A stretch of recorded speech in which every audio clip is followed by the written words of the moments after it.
back. Yeah, I bet you didn't expect that to happen because we Part didn't 2. either.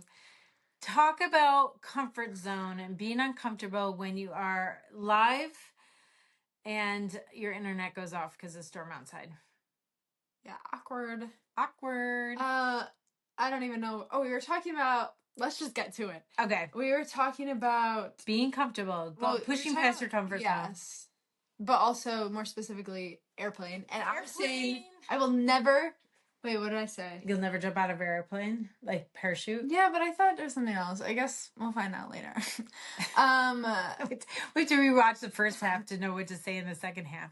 No, it was more. I was talking about the flight that I took in senior year, and then I was really scared on flights after that.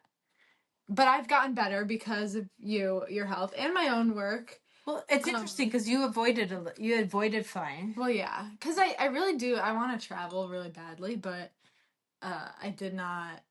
It wasn't worth it to be that uncomfortable on a plane. Yeah. And so you took a train, which is, you took a train to visit people, which sometimes was like 9 hours on the train. Yeah, because you were instead of an hour flight. Yeah. So I'd so much rather take the flight now, which is awesome. But I got there because I had to step out of my comfort zone a few times to like practice on the plane. And really took like we went to Italy this summer, which is a blessing to be able to go. And really, really fun. It was with family reunion, really. And that was that was the longest one I've been on since, because the flight from school, I go to school in New York, and then to Rochester is like an hour. And so those are all like really short. And then I went on like a 3-hour one before, but the 8-hour one was like the first time was like a long one.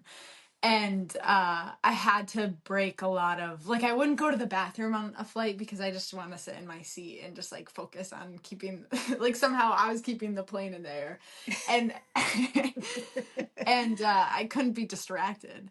And also something so scary is like the flush of an airplane bathroom. It's like you're like, I'm being sucked out of the plane right now. So that's terrifying. And but then I had to go to the bathroom in 8 hours, and so I went. And then so there's tons of things like that, like little things I had to get like, I'm not going to do this, but then you had to. And yeah, like, I'm going to do. And I'd be nervous to eat. Like, I wouldn't have to eat within an hour of a flight, and I'd get off and eat or something. But 8 hours, like, I had to eat, especially because it calms my nerves. And so that was another thing I had to do. Yeah, when you're nervous, you don't like to eat. Yeah, it's hard to eat when I'm nervous. And then I think that happens for a lot of people. I mean, some of us like eat to comfort ourselves, and some of us can't eat because I definitely no appetite. I stress eat, but then once I get like a certain type of anxious, I'm like, I'm not even hungry. You know? Oh yeah. So it's like nothing will taste good. But then, but when I'm mildly stressed, whatever. Yeah, got it. Anyways, I definitely do stress.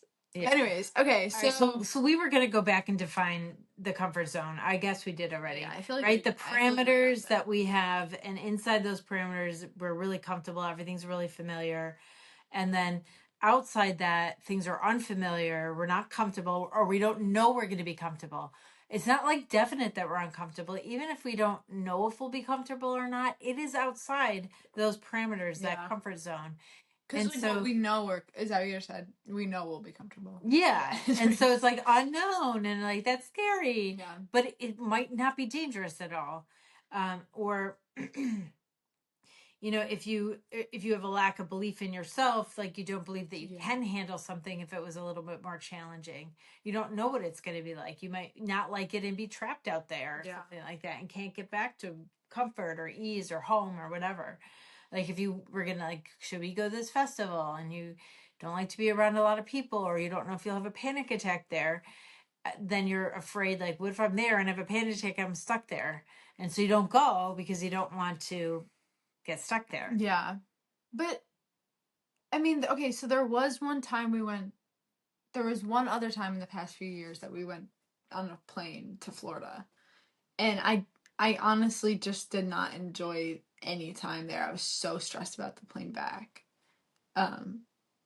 Yeah. And so that didn't feel, that still Coincidentally, like, on this thing, it was the two of us on this trip, and so on the original were trip. so worried. Like, it was such a bad little tiny plane that we were really worried about flying home, and the royal we.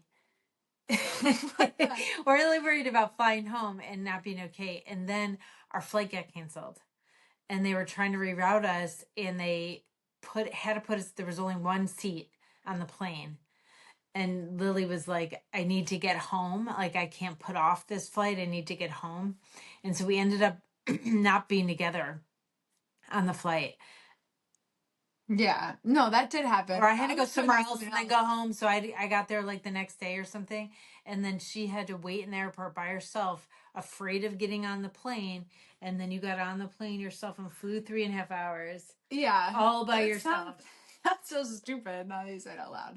But yeah, I was. I mean, it was like extra. We already were because, afraid. So it's because like the flight just happened, the small one, and I was just coming off of it. I was just like, oh, okay, I'll never be afraid of a regular flight again. And then I was like, oh no, I have to wait 9 hours because of this got delayed. And now what am I gonna do? Just like alone in the airport for 9 hours, just thinking of it. Thinking of the anxiety. Anyway, so that doesn't. But that's what I was saying is that. But also, you hadn't flown in a really long time, so it wasn't familiar. Like, you didn't know you'll be okay. You know like what I a few mean? months earlier. Okay, whatever. But what I was saying is that the Florida It was COVID. We didn't. No, it wasn't because I had college auditions. Remember, I went to Florida. Oh yeah. For that audition. Anyways, what I was saying is that a little bit after that trip, we went to Florida, and I was stressed the whole time, like the whole few days we were there, and that felt like I went out of my comfort zone to get on the plane. And I mean, this is all like third world, really. First world problems. First world. Definitely first world problems. That's what I meant to say. Yeah. Oh gosh. I'm ready. Anyways, so that was that, and then, but like, yeah, I did feel really stressed that time, and it didn't feel like worth it to get out of my comfort zone. But then, so then how do you distinguish that? Like, sometimes someone's gonna do something and it doesn't go well, and then like, yeah, let's say you're like, oh yeah, I'll tell all my friends about this relationship and all my friends approve, and we've been dating for a little bit, and then all of a sudden something bad happens, and then you're like, well, I did it, and everyone tells me to do it. Because I mean, we're supposed to believe that stepping out of your comfort zone is it's good. Not always good, right? It's a risk. Like, but you could take calculated risks, right? So risks, it's good to take risks. Like, risk taking is good for you. You grow, but you don't want to take risky risks. You want to take calculated risks. Like, so if you were to, like, this is a good example I think I wrote about in my book. If you were going to walk across a log over a stream, you'd calculate how risky that was. So is it slippery? Is it like icy and slippery? Is it very far from the water? Is the water shallow? Is the water really deep and like crazy dangerous? Like, you'd calculate if it was safe for you to walk across. Is the log really thick? Is it really skinny? You know, is there branches to hold on to? Like, you take a calculated risk, and there's so many variations. Yeah, but what if you're like, the log has so much friction, it's not slippery at all, and the stream is it's shallow, and it's hot out, and there's maybe like one rock a little bit away, and it's hot out and everything's fine, and then you get on the thing and you slip and hit your head on that one rock. Then how do you justify, like, I guess, how do you get back on the horse when it's like most times it would be fine? Yeah, I guess, like, so there's always a risk, right? You know, like we can, your safety is always relative, always, because, a meteorite could land on our house. We're not really afraid of that, though, So, like, a meteorite could fall on our house, or we could, fall and hit our head in this really strange, fluke of an accident. So those kind of things can happen, but we're not actually afraid of those things because it's so not common, so uncommon for those to happen. But so safety is totally relative, but we think that we're in danger when the risk is really low. So there's always a risk, but it's like the calculated risk, like how you you weigh the risks versus the benefits. Like, well, I have a benefit of having this experience or having this adventure or having this time with these people that I could get closer to them and enjoy it. Well, I laugh a lot. You're kind of weighing like, could I be uncomfortable out there? Yeah, but all the rest of the night would be so great. No, I don't but want to miss this concert. sometimes you don't weigh the risks correctly. Like, you know how there's like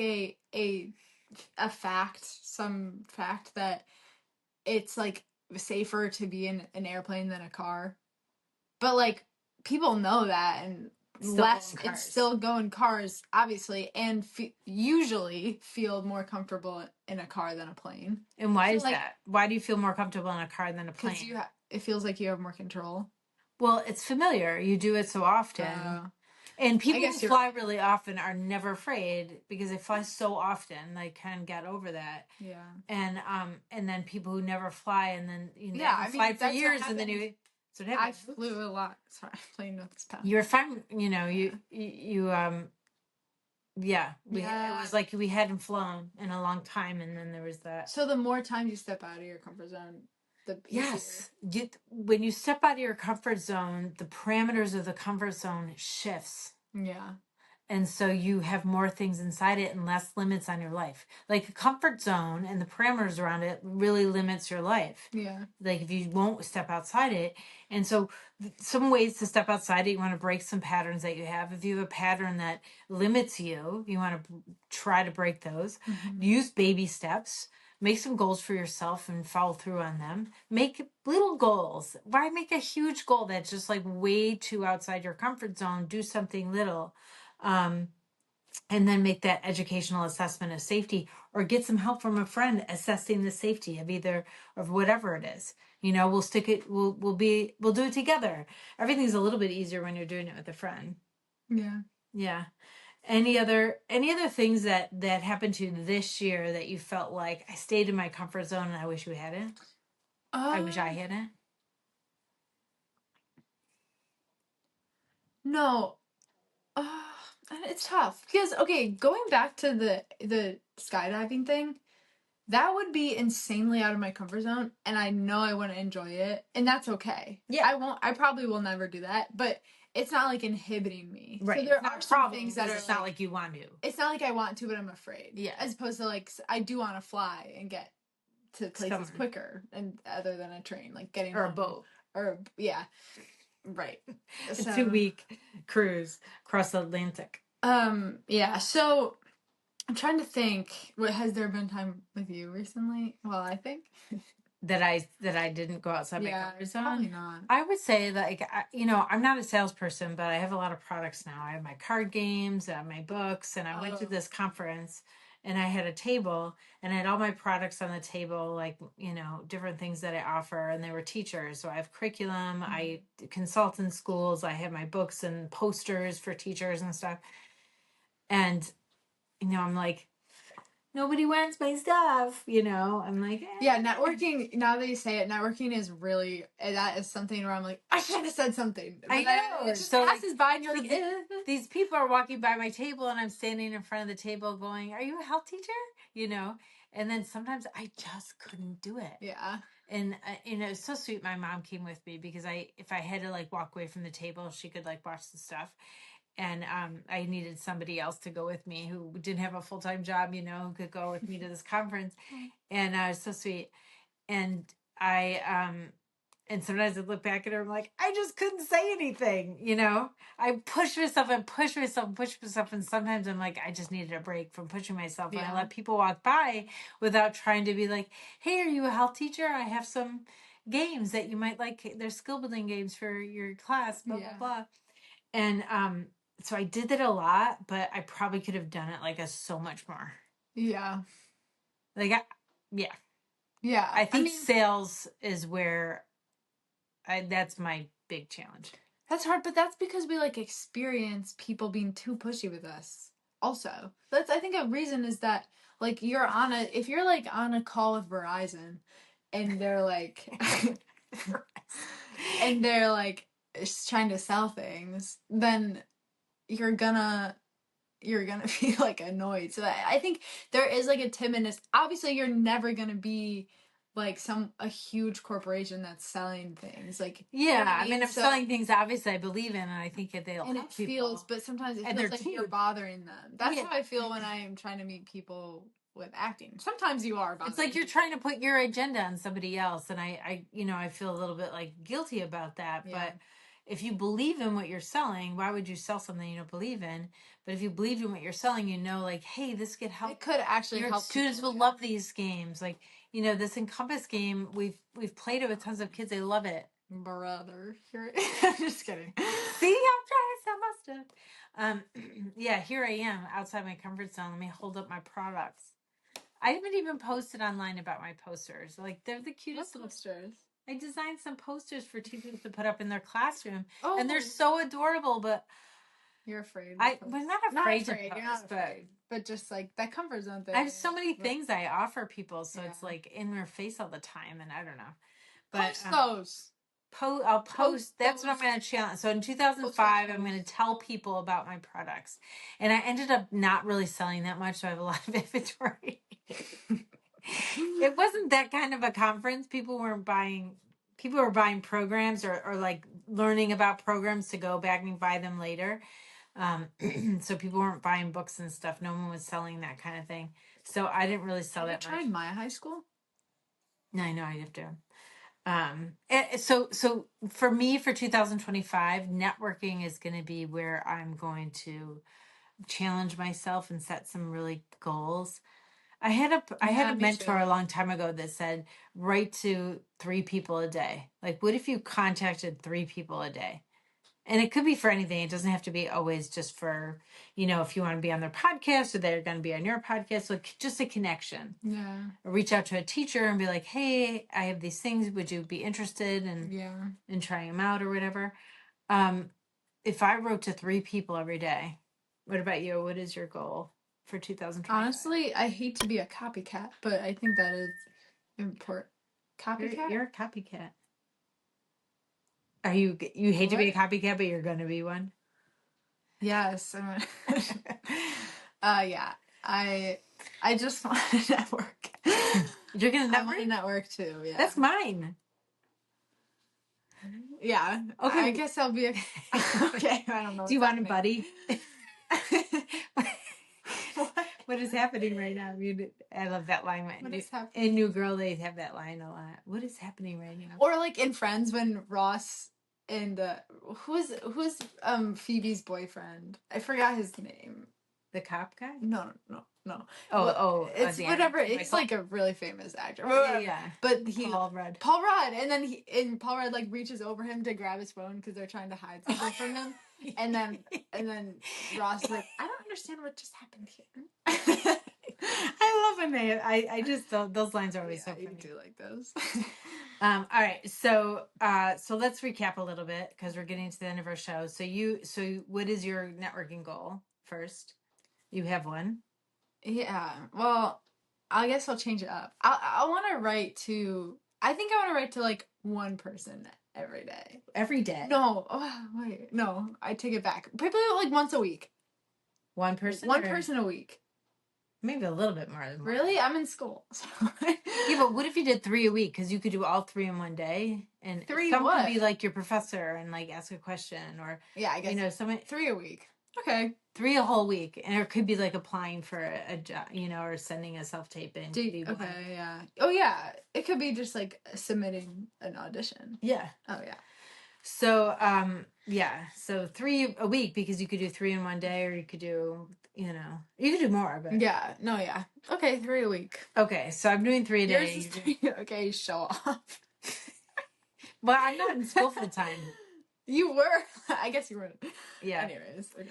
All right. Well, this is this is the end of our show. We're talking about getting out of your comfort zone in 2025. This is our last show for 2024, and we're gonna come in strong and hot in 2025. Our first show is going to be about New Year, New You, and we're gonna plan some fun things. I'm so glad to have Lily home. I forgot to say that in the beginning that Lily's home for a month. Lily's home for a month. But we're not going to go live over the next 2 weeks because we're going to let everyone enjoy their holiday. And listen, I have a new podcast. So I branded my podcast. It's called Ask Dr. Jodi. And so come on over. You could see the details below. So come on over, give me a 5-star review on Apple or Spotify, whichever one you use, because that is going to help get this show to more people who need it.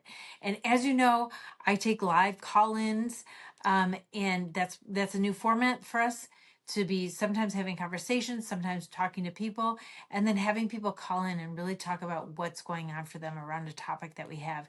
If you have something going on and you want live coaching, come on over to my website, jodiamon.com/live, jodiamon.com/live, and sign up.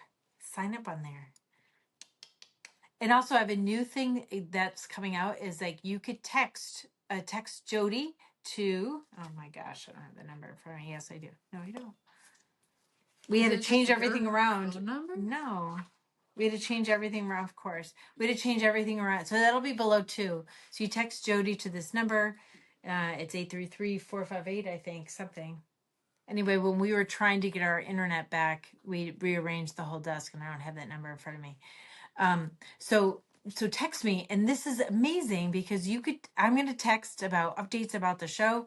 And if you want to reply to that, it just comes to me. So you could send me a private message. It's so exciting. Oh, that's cool. Yeah. So cool. We're raising it up in this world. So yeah, come on every Monday at 8 p.m. to listen to advice on mental health, relationships, ADHD, anxiety, parenting, what have you.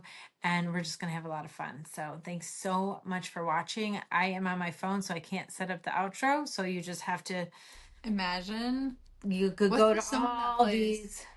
During the break days. No, it's my brother-in-law wrote the song for us. And then we pose. Watch this video, watch the video, subscribe. See you next week.